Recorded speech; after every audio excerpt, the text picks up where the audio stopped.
Getting back to our origin of We the People. Tackling current issues, both political and legal, with common sense. As We the People, we must bring common sense back to make our lives better. Only on Now Media TV. Good evening. I'm Alina Gonzalez-Dockery, and this is We the People.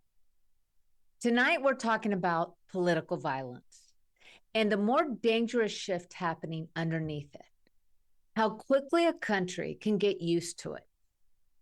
When threats and shootings become just another headline, when it gets folded into the feed, something changes in the public conscious.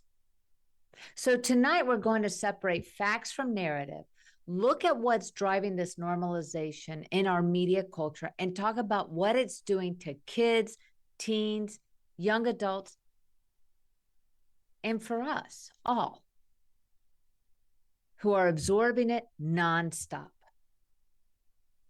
So let's slow this down and start in the right place, because the way this conversation is being had right now is part of the problem. Since July of 2024, there have been 3 separate attempts on President Donald Trump's life. That is not a political statement. That is not rhetoric. That is a factual one, as it's being widely reported and discussed. 3 separate attempts. This does not include all those that have been thwarted and fleshed out.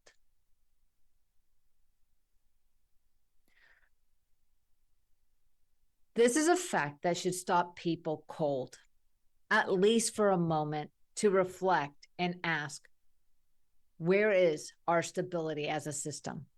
When we have repeated attempts on the life of a sitting president, this is not something that should be absorbed into the background of daily discourse or made as a joke and fodder for comedy.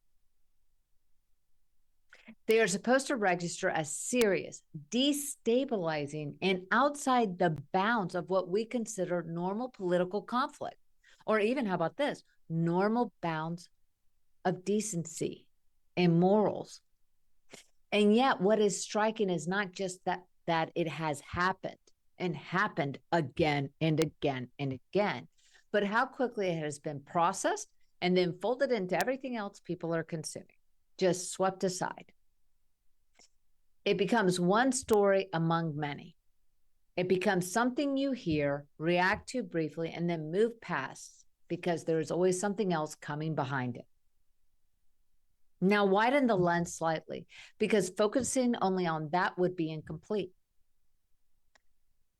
Let's look at what has happened in the most recent past. You have the killing of Charlie Kirk, a conservative activist, someone who would go around to college, universities, had a podcast to discuss and debate differing sides. You have the killing of Melissa Hortman and her husband, a Democratic state legislator in Minnesota. All because why? Because she was seen as more moderate?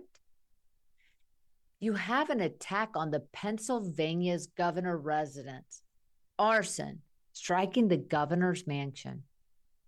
And then many, many years ago, the violent assault inside Nancy Pelosi's home, where her husband was seriously injured. And then to our most recent event, what has been reported widely as the shooting at the White House Correspondents' Dinner,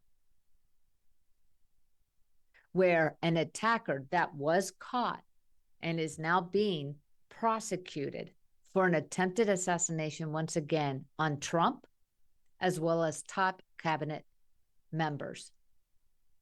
This should be chilling to the bone for all of us. And more particularly, the Correspondents' Dinner setting matters more than people are treating it. Because this is not an uncontrolled environment. This isn't like Butler, Pennsylvania. This is a banquet room at the Hilton in DC that is used every year with the presidents. This is an event that exists at the intersection of media and political power, a space that is deliberately constructed to reflect a functioning system. And in that space, you had gunfire, confusion, people trying to assess in real time whether they were safe, people hiding, people evacuating. Now, if you list all of that in rapid succession, all of these events, it creates a very particular impression. It feels like escalation, accumulation. It feels like the system is under sustained pressure from multiple directions at once. And that is exactly how most people are experiencing it. Through accumulation, through repetition, through a constant sense that one thing is happening after another without any break in between. But that experience is not the same as analysis. And this is where most of the conversation is breaking down, because people are reacting to the feeling of accumulation without asking a more precise question, which is whether what they are feeling reflects a measurable change in the level of violence, or whether it reflects a change in how that violence is being delivered to them. Because those are not the same. And if you do not separate them, you will misread the situation. There is a tendency, especially in today's media environment, that rewards urgency to treat anything that feels intense as it must also be unprecedented. But when you actually step back and place the present moment in historical context, the picture becomes more complicated. Between 1865 and 1901, 3 out of the 9 United States presidents were assassinated. Granted, this was in the beginning of the inception of our country. There was still a lot of turmoil back then. But if that rate existed today, the modern political landscape would look very different than it does now. It would mean that we would have had 3 assassinations of presidents since 1980. And I'm not counting the attempted assassination on Ronald Reagan, which almost was an assassination, or the 3 on President Trump. We're talking 3 dead presidents. Now move forward into the 1960s and 1970s, and you see a period marked by assassinations, organized domestic extremism, and coordinated acts of violence that, in terms of scale and structure, exceed what we are seeing in the present moment. But it's also because it was organized. Bombings, usually organized by Black Panthers or groups such as that. But that does not diminish what is happening now. It is something more important than that. It corrects the instinct to interpret the present as something entirely new, entirely outside historical experience. Because once people begin to believe that they are living through something unprecedented and uncontrollable, their ability to think clearly about it starts to erode. Fear compresses context. It compresses time. It reduces complex patterns into a single emotional conclusion, which is that things are falling apart and cannot be fixed. And once that conclusion takes hold, people become more reactive, more susceptible to manipulation, and more willing to accept extreme responses to what they perceive as an extreme situation. So the correct position is not to minimize what is happening, and it's definitely not to exaggerate it. It is to understand it accurately. And accuracy, in this case, requires shifting the focus slightly away from the events themselves and toward the way those events are being experienced. Because what has changed is not simply the presence of violence. What has changed is the frequency with which it is being placed in front of people, the speed at which it is being processed, and the lack of separation between those events and everything else people are consuming. You are no longer encountering a violent event in isolation. You are encountering it as part of a stream, a constant. It sits alongside entertainment, alongside commentary, alongside humor, alongside everything else that fills the day. And when something is embedded in that kind of environment, it does not carry the same weight that it would if it were experienced on its own. And this is not a moral judgment. It is a neurological one. The brain adapts to repeated exposure. It does not ask whether something should be normal. It adjusts to what it sees consistently. And over time, that adjustment changes the baseline. The first time a person encounters something violent, it disrupts them, it unnerves them. There's a moment where their brain registers what they are seeing does not belong in the normal flow of life. But that reasoning is not static. With repeated exposure, the intensity of that response begins to diminish, not because the person agrees with what they are seeing, but because the brain has learned to process it more efficiently.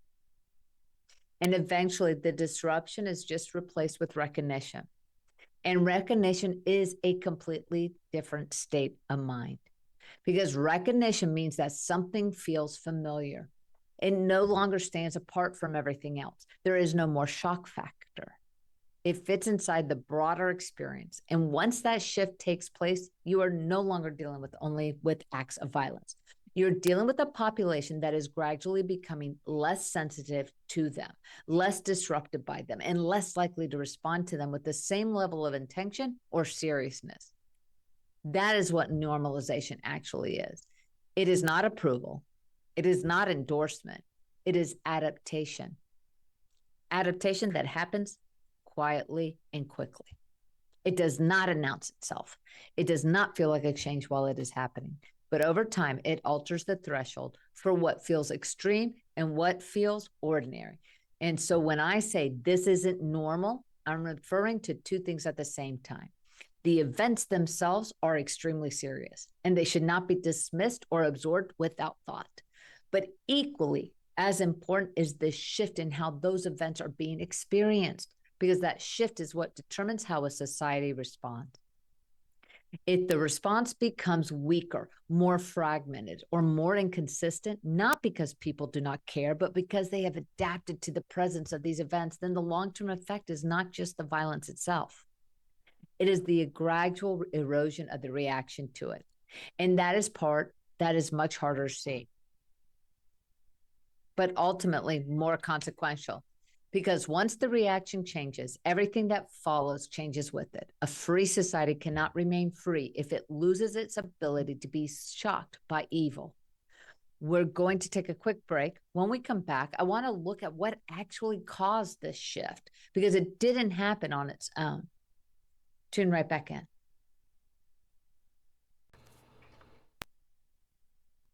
Welcome back. We've established that the perception of violence is shifting. Now we need to look at what actually moved that line. If you follow that line of thinking honestly, the next question becomes unavoidable.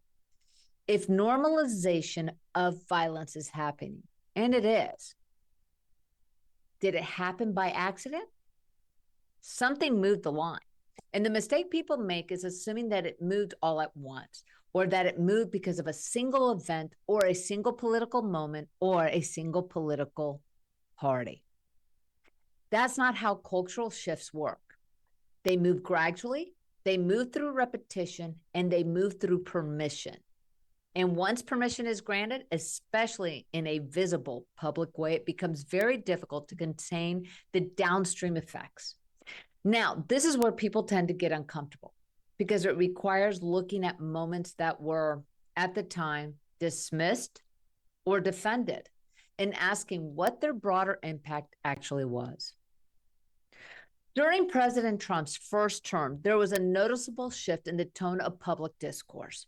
And not just in the sense that things became more heated or that people were making fun of his orange bad tan or orange hair, things like that. Politics has always been heated. What changed was the willingness to cross into imagery and language that historically been understood as out of bounds. You had a well-known comedian holding up what was presented as a severed head of a sitting president. You had a major public figure standing on stage and talking openly about thoughts of blowing up the White House. You had public comments that treated the idea of assassination as something to flirt with rhetorically, or even wonder whether there were still political assassinations occurring while on stage on a concert. The immediate response to those moments from many corners was to frame them as expression or satire or protected speech, or even look at what with Kimmel. doing a pretend roast of Trump as if he were at the Correspondence Center and looking at Melania and stating that she was beautiful and glowing with the expectant widowhood. Who says that? I don't care if it was comedic. I'm not even looking at it in light of what happened in the Correspondence Center. We've already had 2 attempted assassinations against her husband and constant threats of assassination and people wishing him death. What is that? Now, as a legal matter, there are important distinctions here. There is a difference between speech that is offensive and speech that is criminal. Kimmel's speech is not criminal. It is offensive. There is a difference between a tasteless joke and a true threat.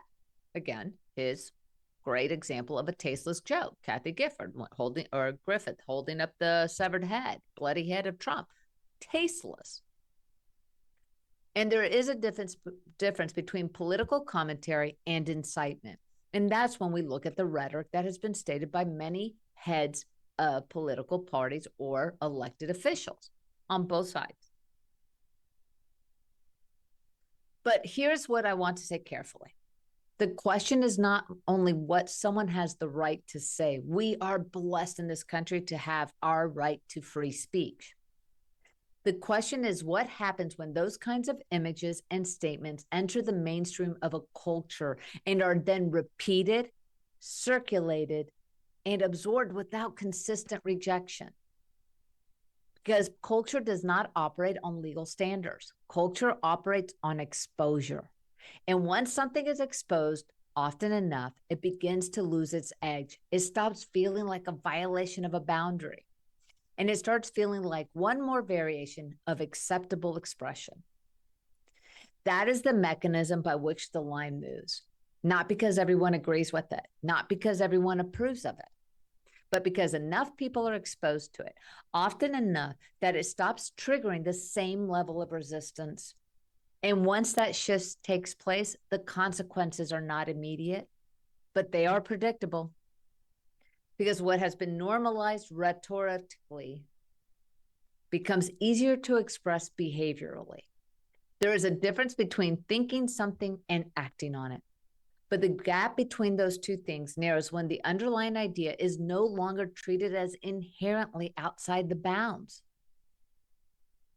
Now, that's the cultural side. But the cultural side alone doesn't explain why this feels so constant. For that, you have to look at the environment. A teenager today does not encounter political discourse in a structured setting.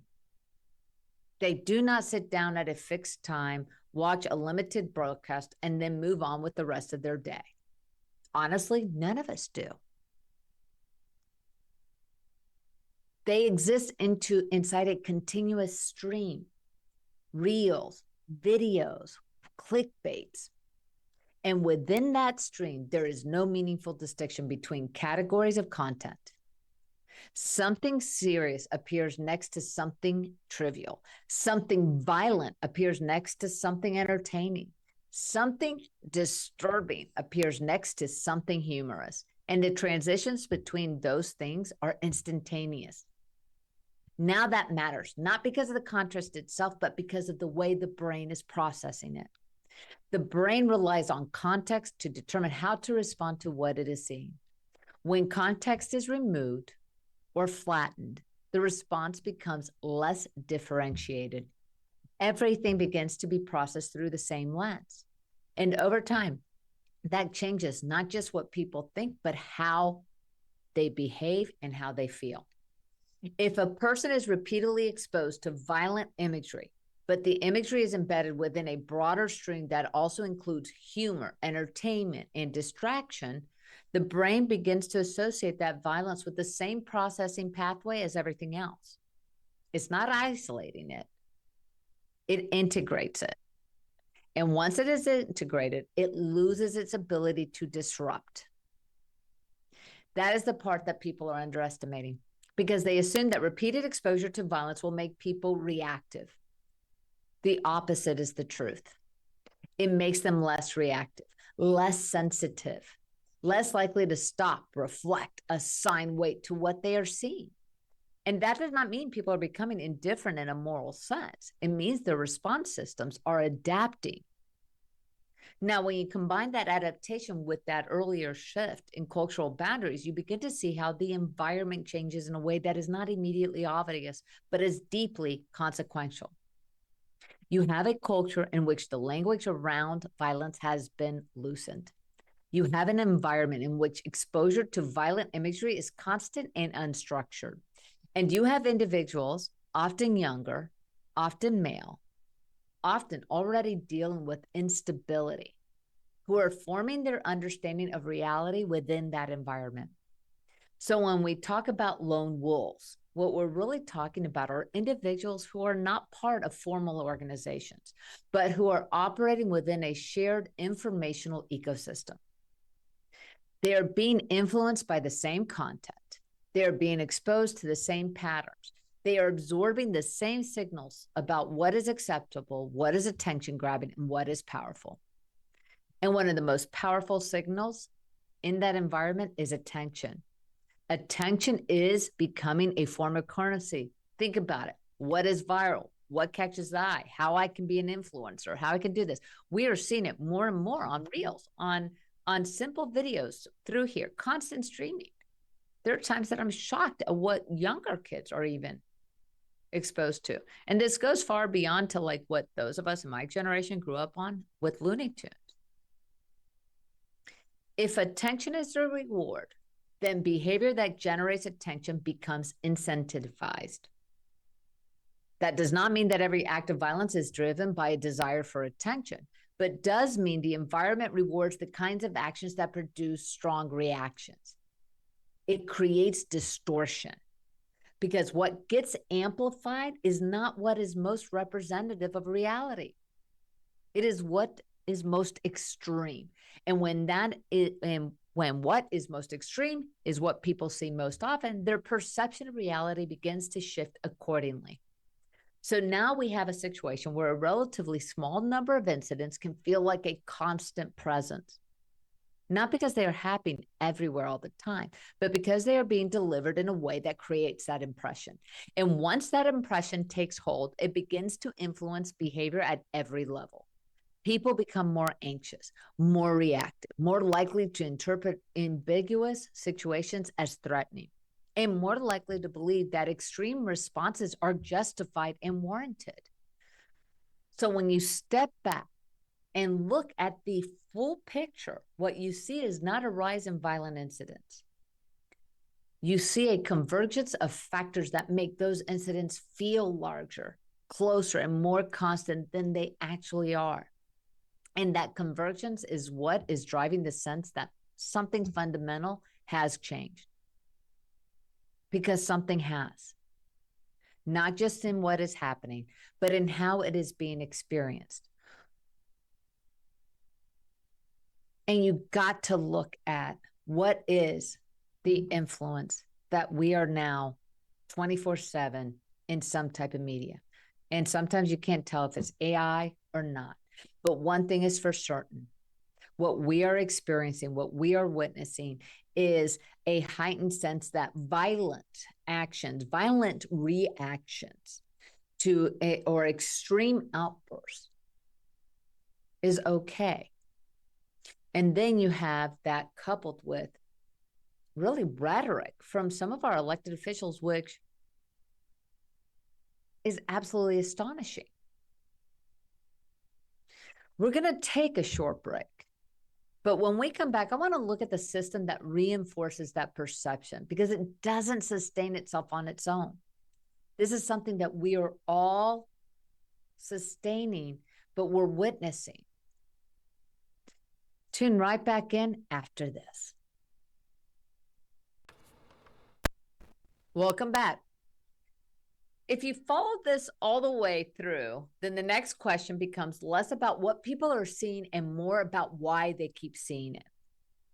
Because once you understand that normalization is happening, and once you understand that it is being driven by exposure and repetition, you still have to explain what is sustaining that repetition. Why is it that the clickbaits, the viral moments, even the false narratives that are being pushed, or even the violent outbursts to, an extremism, to something that should not have warranted such an extreme reaction emotionally. What is driving it? And the answer is that it's not accidental.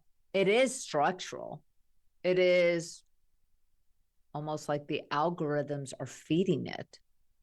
Because we are operating inside a media environment that is built around engagement. Engagement is driven by emotional intensity. It is not a critique. It is a design feature. Just like this is an emotional topic. The system is not evaluating content based on whether it is representative of reality, or whether it is proportional, or even particularly important. All the evaluation, those algorithms, the content is based on whether people react to it, if people are watching the videos, commenting on them, liking them. And what people react to most consistently is not calm, it's not clean humor, it is not nuance, it is not context, it is shock, outrage, conflict, violence. And anything that produces a strong emotional response, such as these, is a hit. So what happens over time is that the system begins to prioritize the kinds of content that generate those reactions. I mean, think about it. Look just at movies. It used to be horror movies only came out during Halloween. Now it's constant. It's constantly violent or scary or murderous. I mean, there are apps now with short reels and things that have a lot of extreme violence, especially against women. And it's shocking. But this is not because of selectively. It's not consciously. It's automatically. It is just feeding and feeding one's vision, one's, senses. And it learns what holds attention. I mean, we could look at traditional media. Yes, I mean, every single news source is not even a news source, it's an op-ed, and they do have their audience and they feed into it. You can see it. Fox goes towards the more conservative. CNN, left-leaning, slightly progressive, and then so on. But then what you get on social media, what you get on X, TikTok, I mean, Reels, it's just a constant barrage of what is going to be a clickbait. What holds your attention? What feeds more of it back into the environment? Because now once that process begins, it creates a feedback loop. The more extreme the content, the more likely it is to be engaged with, and the more of an influencer you are. The more it is engaged with, the more widely it is distributed. That could mean profits, money. And the more widely it is distributed, the more it shapes the perception of what is common, what is acceptable behavior. And that is where the distortion begins to take hold. Because what is being amplified is not what happens most often. It is what produces the strongest reaction, but is actually the most small percentage of actual interactions that occur. So even if the actual number of violent incidents remains relatively limited, the perceptions of those incidents expands because they are being repeatedly surfaced, reframed, and circulated. And once that perception expands, it starts to take on a life of its own. This is what some analysts have referred to as kind of a doom loop. And that description is useful, not because it's dramatic, but because it is accurate. The violence itself generates attention, loop. The attention drives amplification, loop. The amplification creates the impression of constant escalation, loop and loop. And that impression increases sensitivity, anxiety, and reactivity, which in turn drives more engagement with the same kinds of content. And once that loop is established, it becomes self-reinforcing. Now, here's the part that matters for parents, because adults can tell themselves they are just watching the news or they're just watching some reels on TikTok. But kids are not just watching the news. Kids are being trained by a feed, and the feed is not neutral. It is optimized. It is optimized for reaction. So here's the question worth asking plainly. Much like in the 1980s at 10 o'clock at night, when it would ask the parents, there would be a break in the news or what have you, and says, do you know where your children are at? I ask you now, do you know what your child is being trained to laugh at? Do you know what your teenager is being trained to scroll past without feeling anything? Do you know what your young adult is being trained to treat as normal? Because the feed,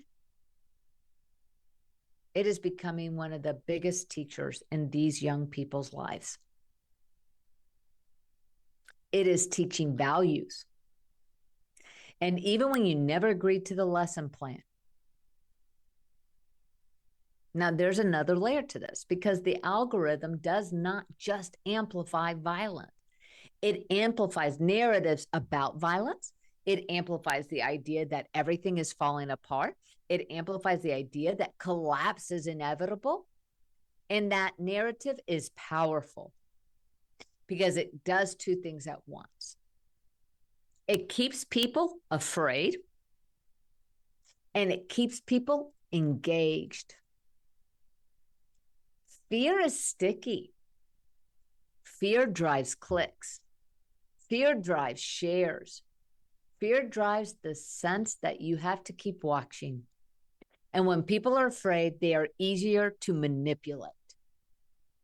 They are much easier to radicalize, and we have been witnessing that. They are easier to push into extremes. So the system ends up doing something very dangerous. It turns fear into a product. It turns outrage into a habit. It turns anxiety into a baseline. And then it calls that being informed. Now, I want to be disciplined here because it is a monarchy of fear that we are dealing with.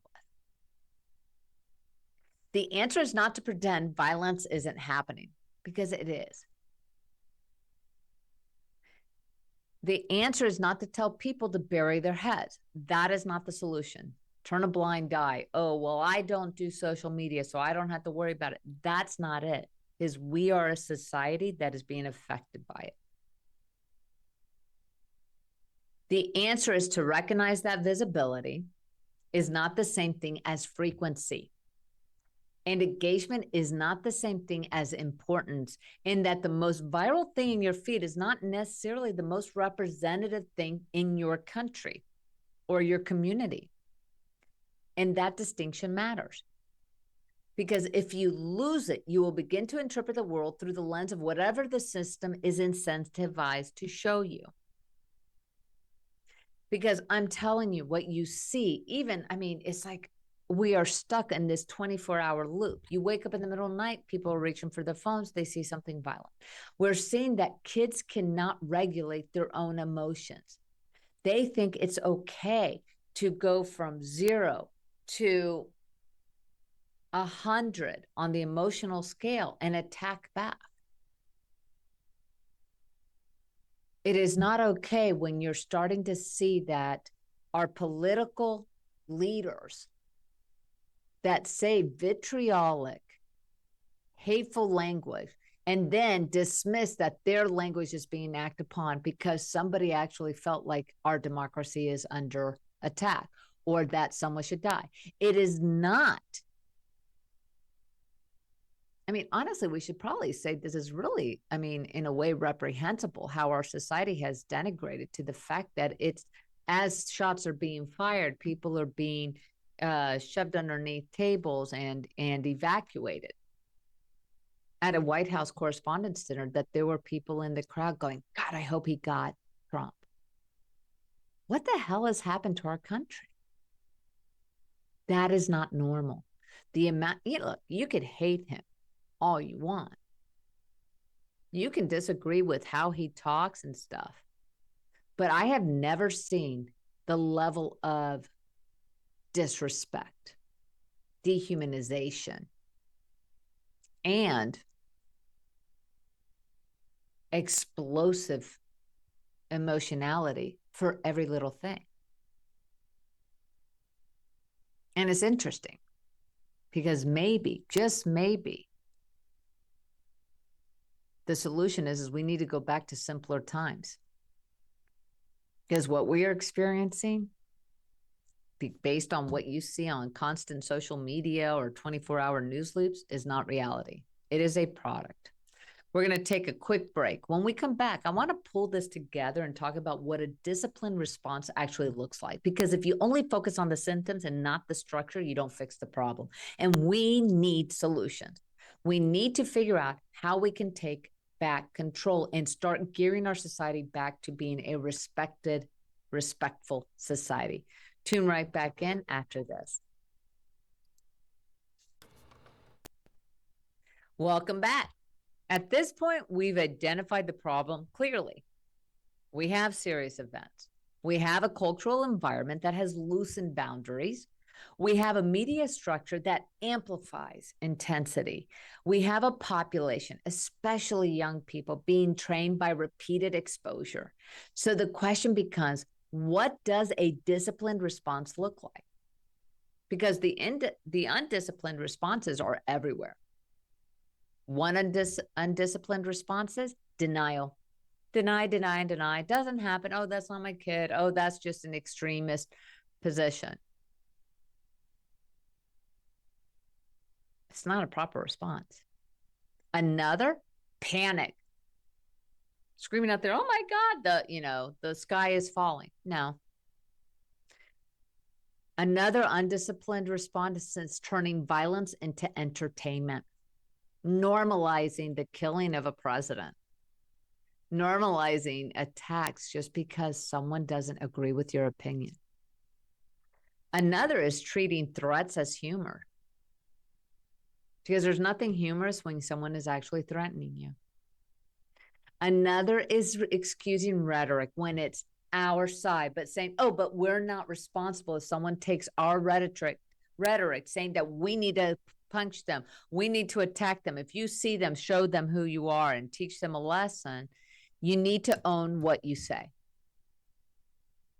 You may not be walking the walk that you talk, but others are walking the talk that you're giving, and you need to take responsibility for that. And I'm looking towards Nancy Pelosi, Hakeem Jeffries. I'm looking at Schumer, and as well as President Trump. Stop the vitriol. All of those responses in different ways feed the same problem. So here's the standard I want to put down plainly. I mean, flat out. Political violence is evil. You do not have to admire someone to believe they should not be attacked. You do not have to agree with someone to believe they should not be hunted. And we have to be willing to say that sentence no matter who the target is. No exceptions. No, yeah, but he's the mean orange man. No. And don't say it's complicated. Because now here's where my attorney brain kicks in. A society is not held together only by laws. It is held together by norms, by ethics, by morals, by standards. And norms are enforced socially long before they are enforced legally. So when you normalize assassination talk as comedy, you are not just making a joke. You are weakening the very fiber of this country. You are weakening a norm. When you share violent clips for entertainment, you're not just staying informed. You are training your nervous system and your child's nervous system and others' nervous system to treat suffering as content. And when you treat suffering as content, you reduce human beings into objects. That is the path to cruelty. And cruelty is not a political strategy. Cruelty is a moral failure. And I'm looking at all sides of this. Now, I also want to add something that is easy to miss. If we are serious about healing the country, I mean, we are on just months away of celebrating our 250th anniversary of independence. What some may recall, and don't put our morals and what we see today back then. I'm not talking about the slavery. I'm talking about that independence, that Declaration of Independence, what had occurred in 1776, that was true enlightenment. We should be coming together as a country to celebrate the achievements, what our forefathers have put forward, what many of us or many of our parents have left countries so that they could have the American dream. So we can not only condemn violence when it is politically convenient. We can not only care when it is our team. I mean, do you look back several years ago when a gunman gunned down Republican senators for that were practicing for the annual Democrat-Republican softball game? That is not normal. When you have people that are wearing MAGA hats, whether you like it or not, they should not be attacked. We can not only grieve when it is our tribe. We cannot say that it's unfair because you believe in one opinion and don't like somebody else's opinion. Because that is how we fracture. And a fractured nation is easier to push into the next crisis. And here's a data point that matters. As one scholar noted, political violence incidents over a multi-year period are relatively rare, measured in dozens. But hate crimes are far more numerous.